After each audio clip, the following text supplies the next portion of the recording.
Welcome to Hustle. This is your host, Benjamin Sklar, and I'm excited to have Brian Smocovich on the podcast, my step brother-in-law. How you doing, Brian? I'm doing all right. Thank you so much for having me, Benji. Of course. Where are you calling in from? So right now I'm in Long Island, which is where I'm originally from, although I used to spend a lot of time in the city. I know that you just spent the last 12 months traveling the world. So what's it like being back in the United States? It's different, getting reacclimated here. Just so many different countries and cultures and different speeds of life, really. And then coming here, it's like I feel very trapped in Long Island. I know I'm like from here, but it's not the place for me. It's not the place for me to settle. So I definitely have to leave soon. It's just a bit. There's too many people. Where do you want to go? Either somewhere out west if I stay in the States, or I'm thinking I'm going back to Costa Rica in August to go see our partners, the laboratory that we work with down there. Fascinating. So let's talk about that. You're the co-founder of a company called Reif that has a partnership with an organization in Costa Rica. So tell us, what is Reef and what is your vision and goal with the company? So Reif is a sustainability brand that me and a couple friends recently launched. And the idea is that we want to create sustainable and biodegradable and eventually like a circular economy type deal of products in which are non-harmful to the environment. So we're reducing our plastic use, and any type of consumerism that we do, we want to try to be like reductionist at the end, where they, again, like the circular economy being things that are reused or things that that biodegrade or dissolve into the earth, essentially. So what we started with is a biodegradable phone case, which actually I have on me right here. It's the Reef case. Awesome. And for every case that we sell, we donate $5 right off the top to a laboratory in Costa Rica, it's the only Costa Rica nonprofit that is sanctioned to regrow the coral reefs in the national marine parks there. Mm-hmm. So what they're doing is they're starting up the lab, and they're going to slowly, they're going to ramp up their processes and grow coral and take these coral and then re-implement them into the reefs in Costa Rica, because most of the reefs down there have been absolutely decimated. Really? I'm assuming you spent time living in Costa Rica and saw it firsthand. So for those of us who've never been to Costa Rica and haven't really been exposed to the importance of coral reefs, please give me a quick education on why I should care about coral reefs. Absolutely. Well, first of all, go to Costa Rica at some point. It's absolutely beautiful. I was living there for the last 3 months. But the reason that reefs are mainly important to us is that they are the foundation of life and for the ecosystem of the ocean, right? So what that really means is that it all starts with the reefs. Reefs are where reefs at their core, reefs work symbiotically with an algae called zooxanthellae. And what this algae does is it basically eats the waste of the coral, which is an animal, which some people don't know. And then this algae creates oxygen. So it oxygenates the water, in which marine life it needs to survive, right? But not just us, not just marine life, but we as humans need this oxygen to survive. 70% of the oxygen in the air comes from the ocean. We talk about all the time the Amazon being the lungs of the world, and really it's one lung of the world. The other lung of the world is the oceans, and that all stems and starts with the reefs. So basically, if our reefs die, our marine life will continue to die, and we'll have less oxygen in the air. So if we don't save, basically, if someone doesn't step in right now to save our reefs, we will suffocate to death, even though we're on land. Will we, in our lifetime, our children or great-grandchildren? We could see it in our lifetime. Most likely it'd be more of like our children's lifetime. So to just give you some quick statistics, about 50% of the entire world's reefs have already bleached and died. They're dead, half. And it's estimated that within the next 90 years, within the next century, basically that an additional 90% of the reefs will die, meaning we'll have none, right? You can't, 10% of reefs it's a negligible amount. So within the next 100 years, which, maybe we'll live that long, depending on how biotechnology and everything advances, we'll see. Oh, man. Moral of the story is we need to take care of our ocean. If we take care of our ocean, it'll take care of us. Why do you care about this? What about this makes you revved up? Why spend your time focused on coral reefs and saving the planet? It's just like, so all my previous work, just a quick background, as a financial advisor, I worked for a management consulting firm, and then I worked for like an enterprise blockchain company. And nothing ever really inspired me, right? I just was working every day to make big companies richer, to make billionaires richer, make more money for the people who already had money. And it was I don't want to say disgusting feeling, but it left me very empty and hollow. So once I started to travel a bit and see the nature of the world and the beauty of the world and really how humans destroy it, whether it's through trash or deforestation or, like extra plastic or overfishing or, one of the 20 million different ways that humans are destroying this planet. It hurts me in a way, to see such beauty being absolutely destroyed. So if I figure I'd much rather spend all of my time and effort trying to help. And at the end of the day, the way I see it is that no one does enough for the planet. It doesn't matter how big of a philanthropist you are. We don't do enough for the planet. So I think that if I can spend my time and effort building this company to help save the reefs, I can make up for the lack of effort from everyone else. Because people just a lot of people don't really care. And at this point of time, right? They think that there's still half the world thinks global warming isn't real, which is a bit ridiculous. It's true. People have their doubts, and I talked with family, who either don't believe it or, it's closer than you think, the misinformation and disbelief. Right. So other people can't pick up the mantle. I will. Yeah. When I first went on my first date with Barry, your stepsister, my wife, we went to a vegan restaurant, and I asked her, "Why are you vegan? What is veganism?" And she explained it to me. And since that day, I've committed to being vegan. And it's appalling to think about how we humans are destroying our planet. We could care less. It's like ignorance. Ignorance is bliss. People don't want to know that there's millions of animals dying every day, and they'd rather just keep a blind eye from that. So what would you do if you're in a room full of people who hear you, they understand, but they don't really care? They think they're just one person, and who cares about the planet anyway? Let's just keep on making money. So honestly, it's a bit of a tough problem to solve, right? At the end of the day, having been in sales, my psychology is that you can't force a belief on people. People need to internalize a belief, and it has to resonate with them, and then they have to believe it themselves, and they have to tell themselves that they believe it in order for it to really make a change and stick. If you try to push your beliefs on someone, if you try to I've done veganism for a bit as well, and when eating, I would never be like, oh, you need to go vegan, you need to go vegan.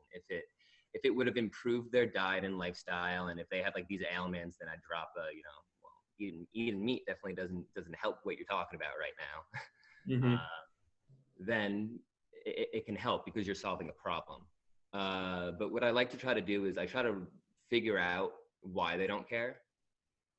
Maybe it's a disassociation, and if it is a disassociation, I try to inform them about, for me, it's about losing all of our marine life and the majesty of it, and also like the oxygen problem, the pollution, and or the eventual pollution. And I try to resonate that with them a bit, because everyone likes to breathe, everyone likes to live, and especially if they have children, if they have future generations, then they want to take care of them. And that's something that really resonates strongly with people, especially the older generations. People want to. A big reason that people accumulate so much wealth in a way is to take care of their children and to pass that wealth on. So hopefully in that same vein, if you're enlightening them to the problems of climate change and what can eventually happen with the destruction of our reefs, then this is to save your children. This is for the welfare and the well-being of the future of humanity.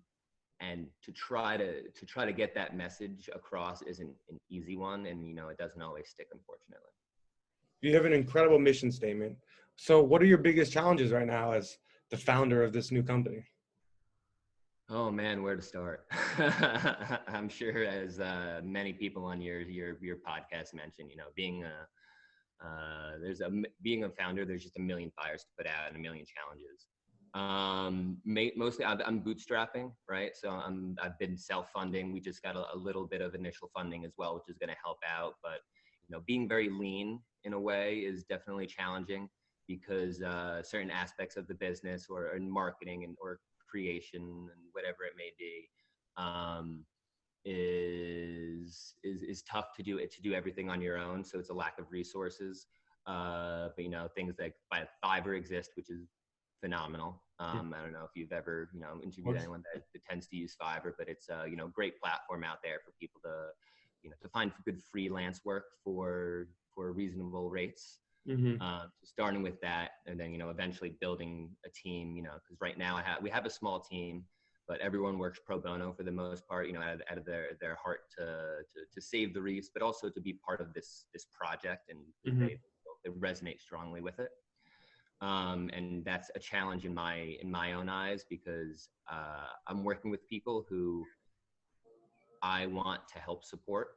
I think that people can only work unpaid for so long, and the thing is get them motivated and paid is definitely a challenge as well. Right. So you're starting with phone cases. Where are your phone cases being manufactured? So our phone cases are currently being manufactured in China, which Okay. I'm not the happiest about, but it's the easiest way to start our business, right? So Mhm. when we talk with them, we've communicated to use no plastic when shipping between factories, or when getting to our fulfillment center. All of our packaging is eco-friendly. We use cardboard and compostable mailers. But the eventual goal is to onshore most of our business, to make the cases here. And so once we start to scale, we're gonna be doing that. We're gonna bring everything in house, whether it's recycling or 3D printing or whatever we can do. But Mhm. basically, we do eventually want to move that out of the supply chain. Right now, it's just for really the launch and the bootstrapping of the company. Got it. So before we change topics and talk about your NFT exchange, why should someone buy your product and where can they buy your product?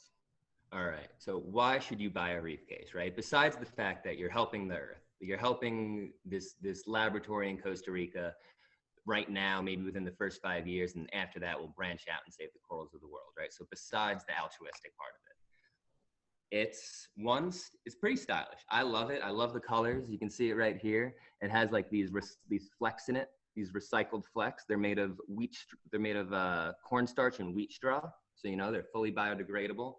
They feel great. You'd think they'd be like a bit hard or too soft, but like they're surprisingly soft in a nice way. It feels good in the hand. And probably the most important reason is if you're a traveler, it's absolutely incredible to not have to like worry about your hands at any time, right? So here's just like the full strap of it. Mm-hmm. It's But like being able it's like a handbag purse. I love that. exactly, and that's where I've seen similar designs across Asia and traveling, and that's really I think the people who would benefit most of it. If you travel, like let's say you hike or that you're going to the beach, or if you don't have pockets for whatever reason, a girl on a night out, she's wearing a dress, doesn't have pockets. What do you do? Where do you put your phone? Mm-hmm. With this, you're never going to drop your phone, right? Like I don't even have a screen protector on my case, which is probably a mistake. Like I should do that. But at the same time, I have no fear of this thing breaking because it can't break if it doesn't fall, right? Love. And Yeah. and it's So where also can they buy it? so where you can buy it on our website. It's reif.us. Reif is spelled RIEF.us.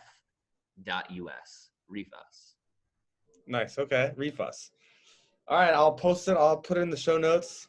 And now I want to ask you about your exposure and experience with cryptocurrencies. I know you've worked in the past at a blockchain company, and I know you own a lot of Ethereum and Bitcoin.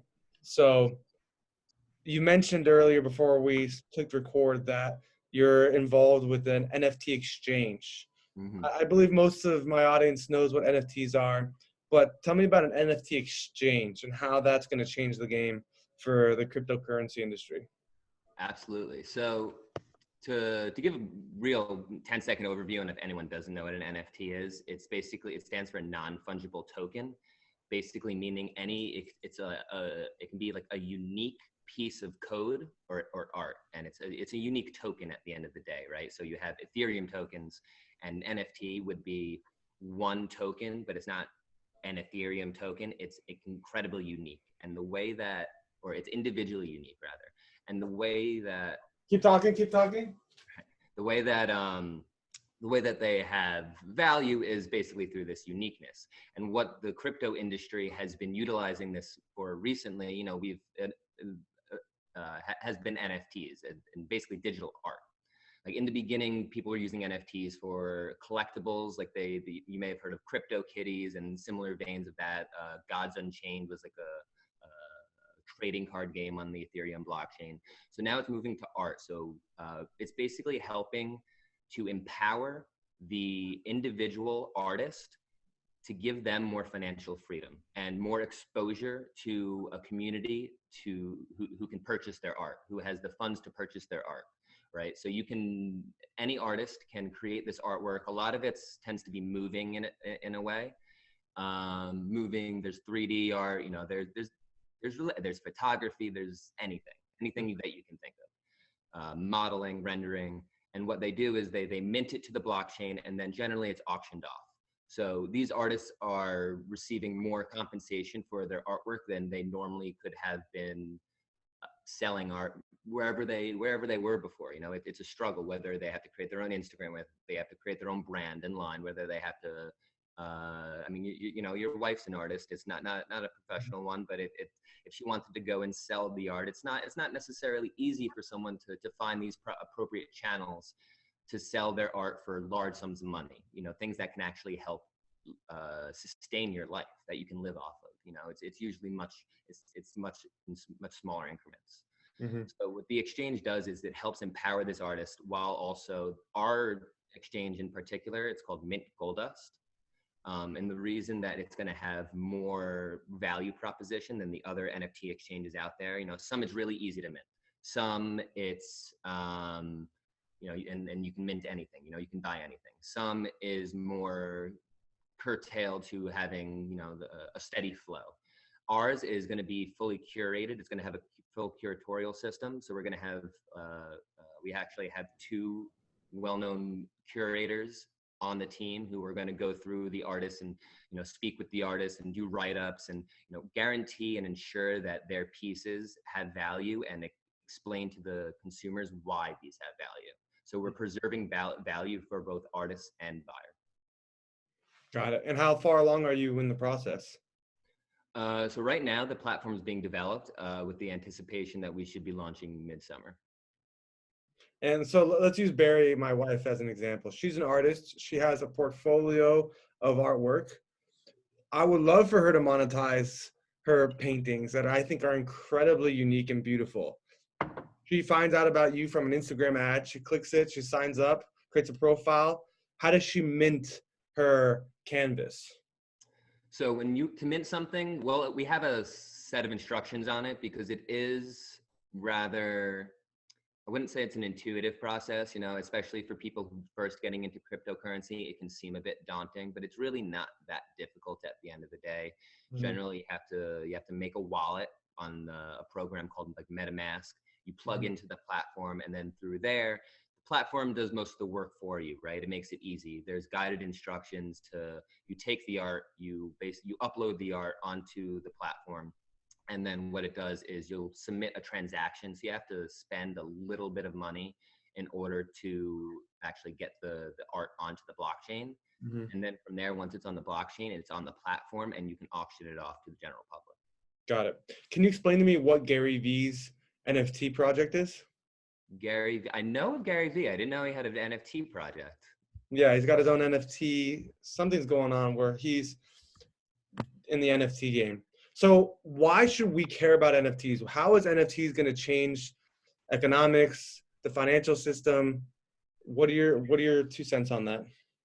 NFTs can be much more powerful than people are anticipating, right? Because it can go it's more broad than just digital art. And it actually is more transformational than even I originally thought.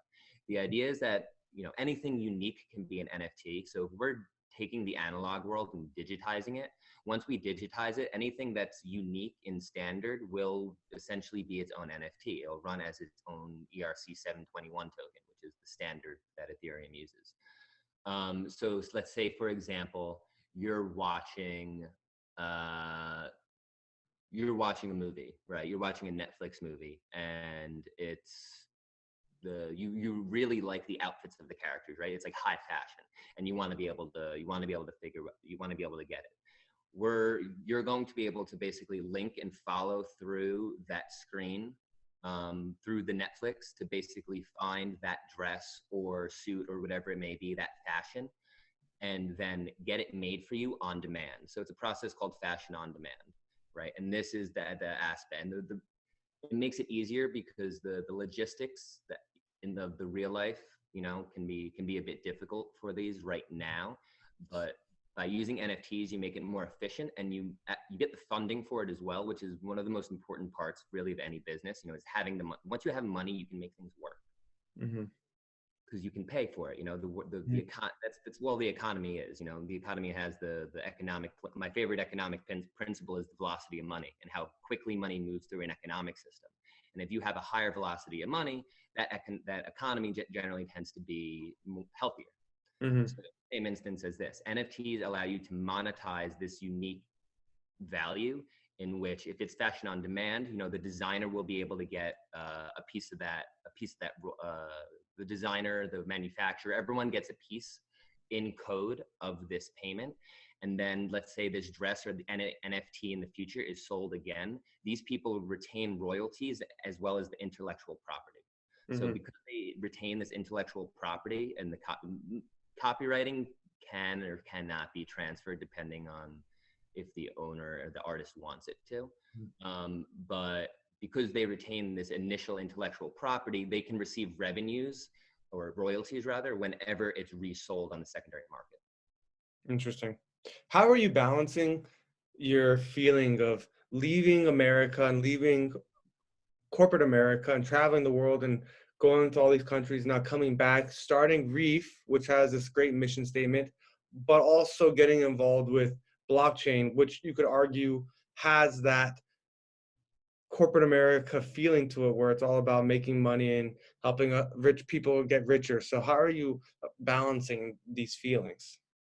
Well, I don't really see blockchain as a way to make the rich richer. I mean, it has certain aspects of it, right? But the idea is that blockchain is designed to decentralize our world, to give more financial independence, more financial freedom to the smaller person, to give that smaller person the ability to make higher revenues, higher interest off their savings account, to sell computing power or storage for money in exchange. Different avenues of revenue now. Like my old company was more so focused on enterprise blockchain, which is why it had those feelings and why I had those conflicting feelings. But right now, my current projects are helping independent artists. We're helping, well, in this case, mainly independent artists and people for intellectual property. But it's not, at its core, the idea of like the cypherpunk movement and cryptocurrencies in general isn't to make the rich richer. It's really to fight back against corrupt governments and what's the word I'm looking for? Like just bad economic policies, for lack of a better term. It seems like you gained a lot of wisdom over the years of working before you went on your trip to now being back, and you have a new insight on how you want to live your life. What's some words of wisdom that you would share with someone who's 10 years younger than you, who has a similar perspective and value system? How would you guide them on how to see their career and approach the next 10 years of their life? I'd say first, take a breath. Step back, breathe. Not everything has to move at 1,000,000 miles an hour.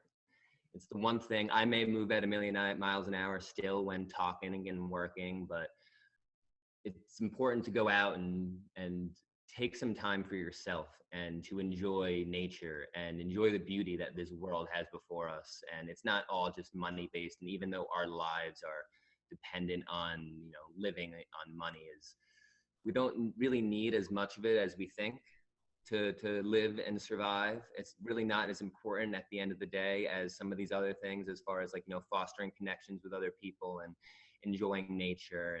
And everyone has their own thing, but at the same day, I say it's work isn't everything. It can drive you, it can give you purpose, it can keep you focused. And a good mission at the end of the day will resonate with you and give you some purpose, but it's not everything. And then the other piece of advice is, I would say, when it comes down to whether you're working for a small company or a big company, just do, right? And taking from that, maybe it's just, someone else has that slogan, right? Just do it. Yeah, I heard it. I think it's Nike. Yeah, someone or other. But but it's true. Some people, I think what I used to do is I used to get in my own head about how to approach something, how to approach a project or a website or project management, or even how to speak to a client. And at the end of the day, all that overthinking is just a massive waste of time. Mm-hmm. The real way to be efficient in your work is to start it, to do it, just put pen to paper, fingertips to keyboard, write your first draft, and then review that draft. And that's progress. At least you review the draft and you improve it. If you have a manager, that you go to them for feedback, you submit it to them. But at the end of the day, you need to be self-sufficient. You can't rely on other people to always tell you what to do. And the best way to learn something is to take it into your own hands and start it. Beautiful. So before I let you go, let me ask you my signature question. All right. If there was one thing you could do to improve this world, what would it do? What would it be, and why? Oh God, what a good question. If I had to choose one thing, and it's not just regrowing the reefs instantly, I feel like that's too easy. Yeah, you already checked that box.